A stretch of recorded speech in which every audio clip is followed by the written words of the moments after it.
My name is Marie Palazzolo, and I'm the founder of AMP Hybrid Academy.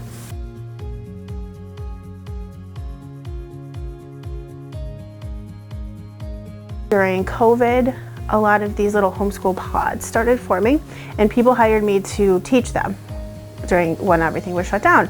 And kids were doing so well, they were having so much fun, they were thriving, they were catching up, and as kids were going back to school, some of the parents were like, man, I wish we could just keep doing this. Like, this is so cool, they're doing so well. And we're like, well, wait a minute, maybe we can do this. And it turns out you can start a school in Michigan. And so we did. So here is awesome because they can act like themselves and be themselves. Every kid is given the opportunity to be themselves, to learn how they need to learn. And I think that's really important in today's day and age where there's so many ways to learn, and having just one specific way doesn't work for everybody.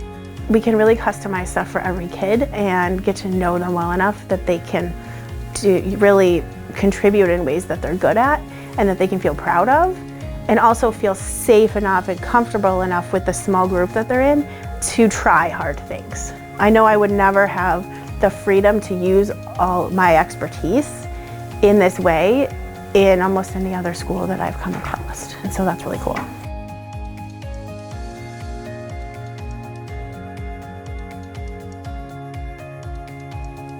All of the regulations and the zoning laws and everything have been created assuming that schools were going to be large schools, right? There is no consideration of, oh, well, there might be a school with only 50 students or 100 students, right?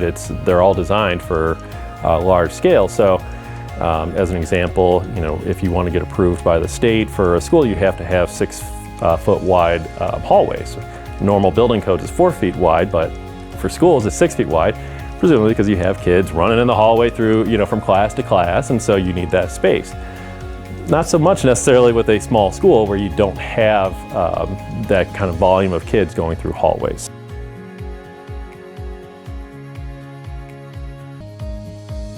Of course, project-based learning is a really big part of what we do.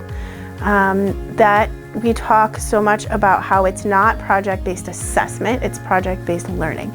It's not, I'm going to teach you about the solar system and then you're going to make me a model to show what you've learned.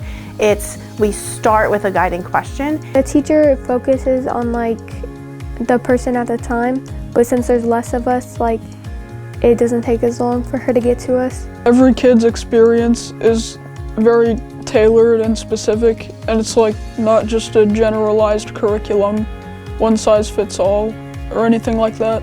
They are so inclusive of the parents. They keep us up to date on everything. If there's an issue, they immediately let us know about it so that we can work on it together. We're looking forward to being able to grow, but I think a big part of it, like I said, is being able to get those other locations and get approved to operate.